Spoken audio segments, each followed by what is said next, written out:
Hola a todos y bienvenidos a mi canal. Hoy tenemos aquí como invitado a Nahum Méndez, que tiene varios perfiles en redes, que es un geólogo en apuros, si no me equivoco, ¿verdad, Nahum? Sí, soy un geólogo en apuros en persona. Pues nada, bueno, pues básicamente como el nombre de su página indica, Nahum es geólogo y bueno, escribe y hace divulgación en algunas páginas como Naucas o Hablando de Ciencia. Y justamente el otro día comentó en Twitter una cosa que me pareció muy interesante y le he pedido que viniera hoy a contárnoslo un poquito más. Y es básicamente que se ha descubierto que el núcleo de Marte está líquido, es decir, en estado líquido, cosa que, por ejemplo, corrígeme si me equivoco, Nahum, ¿vale? Como cualquier cosa, pero que tiene cierta relevancia y que presenta también ciertas diferencias con la Tierra. No hago spoiler, no digo más, y nada, te dejo explicárnoslo si quieres. Bueno, pues lo que se ha descubierto básicamente es que el núcleo de Marte está completamente en estado líquido, tiene un núcleo aproximadamente de unos 1.780 kilómetros, 1.810 aproximadamente, es un rango ahí de medidas muy, muy escaso. Y a diferencia del de la Tierra, por ejemplo, que la Tierra tiene un núcleo, pero está dividido en dos. Tenemos un núcleo externo que sí que está líquido y tenemos un núcleo interno que está sólido, ¿no? Que está sólido porque está enfriando y lentamente se va solidificando.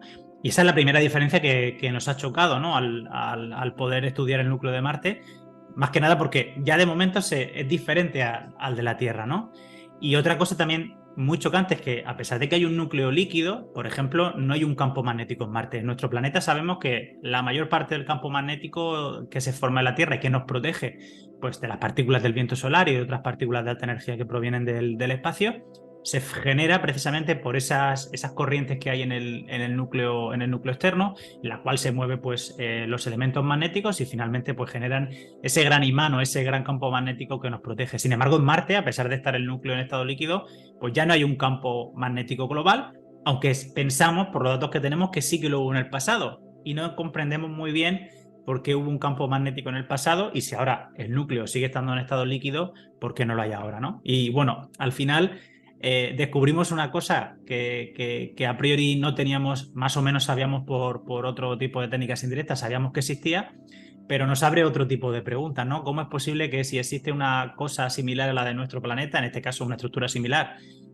con un núcleo líquido, por qué, por ejemplo, ha habido una evolución tan diferente, ¿no? En la Tierra hay un campo magnético y en Marte no. Y eso es importante porque, por ejemplo, de cara a la habitabilidad planetaria, la existencia de un campo magnético hace que en la superficie hayan condiciones que son mucho más buenas para la vida, ¿no? Porque al estar protegido de esa radiación que procede del espacio exterior, de estas partículas de alta energía, pues obviamente la superficie es mucho más hospitalaria para la vida. Claro. Y una pregunta que se puede hacer la gente ahora mismo viendo el vídeo es, claro, o sea, el núcleo terrestre y el núcleo marciano, pues obviamente están muy profundo, ¿vale? Eso no se puede acceder. De hecho, prácticamente solamente hemos llegado a arañar de forma superficial la superficie de la Tierra. Es decir, con pozos que se han excavado que no hemos llegado a pasar de la corteza. Sería el equivalente con una aguja entrar unos milímetros en la corteza de una naranja, es decir, que estamos muy, muy lejos de lo que es el centro en la Tierra. Vale, ¿cómo se estudia esto en Marte? Es decir, y en la Tierra, ¿cómo se puede saber la composición, o sea, si el núcleo está sólido, si el núcleo está líquido, y ese tipo de cuestiones que a priori puede parecer prácticamente imposible de conocer? Claro, nosotros lo que usamos al final son datos siempre indirectos, porque como tú bien has dicho, hemos llegado apenas a los menos de 13 kilómetros de profundidad en la corteza con una excavación directa, ¿no? Que fue el sondeo de la península de Kola. ¿Cómo sabemos esto? Bueno, nosotros aprovechamos los terremotos para poder estudiar el interior de la Tierra. ¿Cómo puede ser esto? Bueno, pues nosotros en la superficie tenemos una serie de instrumentos, por ejemplo en nuestro planeta, que se llaman sismógrafos, que nos permiten detectar pues, esas ondas sísmicas, esa vibración que se genera cuando hay un terremoto, una explosión, el impacto de un meteorito contra la superficie. ¿Qué ocurre? Las ondas sísmicas no se mueven por el interior de un cuerpo siempre a la misma velocidad, dependiendo de la composición, de las condiciones de presión y de temperatura, de si está en estado sólido, de si está en estado líquido, de si está a caballo entre ambos. Las ondas sísmicas pues se acelerarán, se frenarán, sufrirán desvíos en esa trayectoria porque hay un cambio hay un contraste entre las condiciones Y por lo tanto, nosotros estudiando pues, todos estos cambios de velocidad, todo el cambio en la forma de las ondas y estudiando precisamente esa trayectoria, podemos ir, digamos, trazando una radiografía del interior de un cuerpo como puede ser la Tierra o puede ser Marte.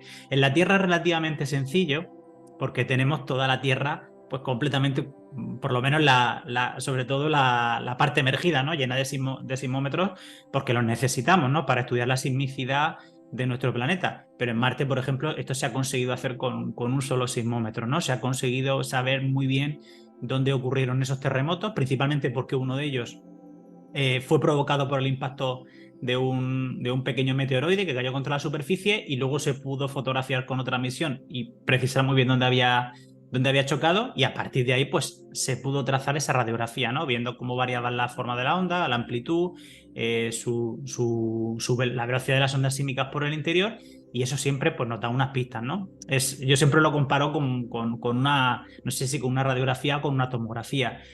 Al final, pues del mismo modo que no necesitas abrir una persona para poder saber cómo está su interior, pues con la Tierra o con Marte o incluso con la Luna, que también lo hemos hecho en el pasado, pues lo hacemos a través del estudio de las ondas sísmicas que nos atraviesan en este caso, y estudiando pues, cómo cambian las propiedades de estas ondas, pues somos capaces eso, de trazar y de perfilar cómo es el interior de un planeta.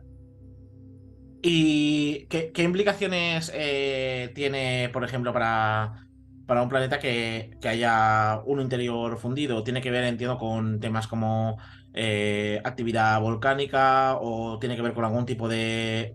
¿Cómo afecta pues a un planeta la información que hemos obtenido de Marte? Es decir, ¿nos sirve para explicar algo de lo que vemos en Marte que antes no podíamos? Bueno, pues de momento nos sirve para saber cuál es su estructura interna. Ya teniendo esta pequeña pieza, podemos intentar hacer modelos hacia atrás en el tiempo, ¿no? Porque cuando ya llevamos mucho tiempo de exploración espacial, ¿no? Y tenemos ciertas piezas del puzzle, por ejemplo, en este caso de la historia de Marte, pero siempre nos falta alguna. Bueno, cuanto más piezas tenemos del puzzle en la actualidad, somos capaces de ir también haciendo modelos hacia el pasado para poder comprender, por ejemplo, cómo Marte y la Tierra han evolucionado de una manera tan radicalmente diferente, ¿no? Por ejemplo, lo comentaba al principio, ¿por qué Marte hoy no tiene un campo magnético? Lo tuvo en el pasado. ¿Y por qué la Tierra tiene un campo magnético global hoy desde hace pues seguramente muchísimo tiempo atrás, ¿no? Y bueno, pues básicamente esto nos va a permitir quizá eso, pues tener una pista más que nos permita seguramente con más datos y con futuras misiones, ver qué ha pasado, ver cómo ha sido esa evolución tan diferente, y bueno, sobre todo también nos tiene que hacer pensar en una cosa, ¿no? Muchas veces la actividad geológica de cualquier cuerpo la vemos como algo malo. Bueno, la actividad geológica es algo que permite que sobre un planeta puedan haber condiciones mejores o que lo hagan más habitable, ¿no? Y en el caso de Marte, pues ese enfriamiento que ha sufrido a lo largo del tiempo y esa pérdida de esa dinamo interna, por lo menos en parte, y que apagó su campo magnético global, ha hecho que Marte haya ido perdiendo esa habitabilidad que pensamos que pudo tener en el pasado. ¿Y hay hay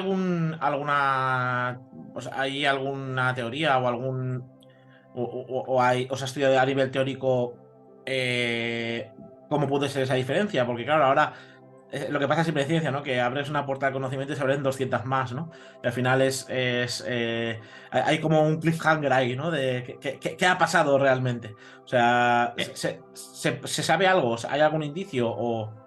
Pues vamos a ver, el caso es que tú lo has dicho muy bien, abres una puerta, pero en realidad detrás de esa puerta hay 500 puertas más. Con este descubrimiento probablemente hayamos hecho eso, hemos abierto una puerta de repente en la cual nos surgen muchas más dudas. Por ejemplo, se han encontrado con los modelos que se han hecho precisamente a partir del estudio de estas ondas sísmicas, han descubierto que en el núcleo de Marte, por ejemplo, hay más elementos ligeros que en el núcleo de la Tierra. Por ejemplo, hay más azufre, carbono, hay hidrógeno. ¿Cómo es posible que haya hidrógeno en el núcleo de Marte, ¿no? Y no se haya escapado de manera gaseosa rápidamente? Pues bueno, cosas como estas que nos provocan muchas dudas, seguramente hoy no podamos responderlas. Las tendremos que responder dentro de 5, 10, 15, 20 años, cuando tengamos muchos más datos y hayamos podido hacer muchos mejores análisis, ¿no? Creo que la exploración espacial tiene un componente de descubrimiento siempre, porque siempre encontramos cosas nuevas, descubrimos cosas nuevas, pero también tiene un componente de abrir grandes preguntas, ¿no? Que nos dejan en el aire, pues muchísimo trabajo por hacer y muchísimos planteamientos por hacer. De hecho, bueno, la misión InSight acabó en diciembre del pasado año, que fue la misión que tomó estos datos a partir de los cuales se ha publicado este artículo, y seguramente sigamos analizando estos datos 10, 15, 20, 30 años, porque hoy tenemos una visión de Marte, hoy tenemos una capacidad de analizar los datos, pero conforme avanza el tiempo también somos capaces de exprimir mucho mejor esos datos y de sacar más detalles que hace 5, 10 o 15 años eran impensables. Y te pongo un ejemplo rápido. Hace un par de semanas o hace 3 semanas sale un artículo sobre el vulcanismo en Venus. Hay unos científicos que afirman haber encontrado pruebas fehacientes de que ha habido una erupción volcánica en Venus mientras hemos estado ahí observando. Bueno, los datos son del año 1993. Sin embargo, estoy contando que el descubrimiento se hizo en 2023. Hayan pasado 30 años. ¿Cómo es posible que una misión que está pues tomando datos continuamente se tarde tanto tiempo en hacer un descubrimiento, ¿no? En este caso 30 años? Pues bueno, porque nuestro poder de computación, nuestro poder de análisis permite que con técnicas más sofisticadas, con técnicas más modernas, hoy podamos hacer mucho más rápido el trabajo que hace 30 años. Y todos los datos probablemente que haya tomado la misión InSight de terremotos que hayan ocurrido en Marte, seguramente dentro de unos años, con mejores técnicas, con mejor conocimiento físico y matemático, seamos capaces de exprimirlo y de perfilar mucho mejor las piezas de este puzzle. Y entiendo que el sismógrafo llegó con la misión InSight. Sí. ¿Y cuál era el objetivo de la misión? Además de, entiendo que habrían varios objetivos. Es decir, yo recuerdo, por ejemplo, que muchos de los rovers o cosas que se mandan a, bueno, robots o sondas que se mandan a otros mundos, tienen como diferentes módulos, módulos biológicos para ver si hay vida, módulos de perforación para obtener muestras. Claro, o sea, este tipo de misiones suelen ser muy variadas. ¿Qué objetivos tenía esta misión? Bueno, precisamente la misión InSight era una plataforma estacionaria, no era un rover, y bueno, eso tenía un sentido, tenía que ser estacionario y fijo. ¿Por qué? Porque lo que se intentaba con esta misión era conocer mejor el interior del planeta. ¿Cómo se podía conocer mejor el interior del planeta? Pues, por ejemplo, en este caso, con un sismógrafo. El sismógrafo necesita que la nave esté quieta, porque si se mueve la nave genera una señal sísmica de manera automática, ¿no? También tenía una sonda de temperatura que no consiguió penetrar la profundidad que necesitaba para saber cómo pierde calor el interior de Marte, y por lo tanto, pues desgraciadamente, no pudo tomar muchos datos científicos. También tenía otra serie de experimentos para poder medir un poco cómo es la rotación de Marte, cómo si va variando su eje de rotación, como por ejemplo ocurre en la Tierra de manera totalmente natural, que tenemos ciclos de precesión. Y al final, con todos esos datos, intentar componer un poco esa imagen mejor del interior de Marte, porque Marte, desde nuestro punto de vista, si comparamos, por ejemplo, el nivel de actividad geológica de la Tierra y comparamos el nivel de actividad geológica de Marte, pues podemos decir que Marte prácticamente está muerto. Hoy sabemos algunas cosas más, porque precisamente esta misión, la misión InSight, trajo a colación la existencia de posibles terremotos de origen volcánico en Marte. Una cosa muy inesperada, porque nosotros llevamos en Marte, bueno, llevamos estudiando Marte, digamos, de cerca, desde la década de los 60, y sin embargo nunca hemos visto una erupción volcánica en Marte, porque el grado de actividad es muy bajo. Sin embargo, a raíz de todos estos descubrimientos, ha habido mucha más investigación en este aspecto, y, por ejemplo, se ha podido observar que en Marte han habido erupciones, por ejemplo, en los últimos 50.000 años. Algo que quizá hace unas décadas incluso parecía impensable. Parece que Marte era un planeta ya totalmente frío, sin posibilidad de erupciones volcánicas, ¿no? Y es que como tú lo has dicho antes, al final una puerta te abre otra y muchos más interrogantes. ¿Cómo es posible que Marte, aparentemente, pues estando ya bastante frío y con un grado de actividad muy bajo, pueda tener todavía erupciones volcánicas en su superficie, ¿no? ¿Qué mecanismos hay? ¿Cómo es posible que llegue ese magma desde las profundidades hasta la superficie? Bueno, pues eso probablemente sea una de las preguntas que tengan que resolver los científicos del futuro, no sé si más inmediato, en las próximas décadas, o incluso un poco más adelante. Y te hago dos preguntas en una. La sonda InSight, que por lo que comentas es una sonda fija, ¿vale? La primera es, ¿quién la manda? No sé si es la ESA, la NASA, una coalición de diferentes agencias. Y lo segundo es si hay planes para mandar una misión similar para seguir estudiando el interior de Marte. Bueno, pues esta misión era principalmente de la NASA, pero por ejemplo el sismógrafo era de la Agencia Espacial Francesa, la sonda de temperatura era de la agencia alemana, en fin, que sí que había una colaboración. Obviamente las misiones grandes suelen tener colaboración de varios países. Por ejemplo, ahora mismo el Perseverance o el Curiosity lleva un instrumento fabricado en España, precisamente la estación meteorológica, ¿no? que se ha construido en el Centro de Astrobiología de nuestro país, porque son misiones muy grandes, al final se necesitan instrumentos de mucho tipo y todos los especialistas no siempre están en un país, ¿no? Hay especialistas en todo el mundo y al final es una colaboración muchas veces muy grande, ¿no? Entre muchísimas instituciones, porque además las misiones espaciales suelen ser bastante caras. Y desgraciadamente de momento no hay planteado nuevas misiones para estudiar el interior de Marte, por lo menos de una manera tan directa como con la misión InSight. Pero desde luego, con lo que hemos aprendido del sismómetro que se ha puesto en la superficie de Marte, con todos estos datos que se han podido tomar, yo creo que va a abrir la puerta a nuevas misiones que tengan como objetivo precisamente conocer mejor el interior, pues, de cuerpos de nuestro sistema solar. Se me ocurre Mercurio, se me ocurre Venus, se me ocurre volver a la Luna de nuevo, a instalar sismómetros también para conocer mejor cómo es su estructura interna. Y creo que eso es importante, ¿no? Yo sé que muchas veces nos parece un conocimiento muy teórico el hecho de saber cómo es el interior de los planetas, porque nos parece algo a lo mejor muy exótico, pero tiene mucho que ver también con conocernos nosotros mismos, ¿no? ¿Qué nos hace diferentes al resto de planetas? ¿Por qué en la Tierra hay una tectónica de placas que, por ejemplo, no vemos en Venus o que no se ha dado en Marte o que tampoco hemos visto en otros lugares, ¿no? Y eso siempre es importante porque, bueno, nos ayuda también a conocer cuáles son las cuestiones geológicas o los procesos geológicos que hacen que un planeta sea de una manera o sea de otra, ¿no? Pues nada, me queda poco por decir, solamente lo primero, de nuevo agradecerte haber venido. Lo siguiente, vamos a meterte aquí un spam. ¿Tienes redes, cosas de estas para que la gente te siga? ¿Algún Claro, canal o alguna cosa?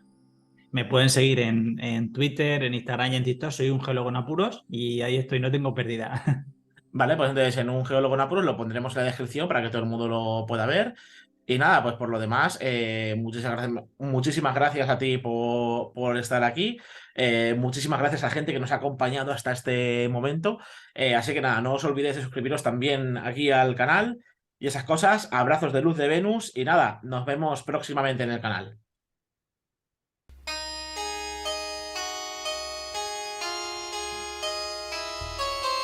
Picture yourself in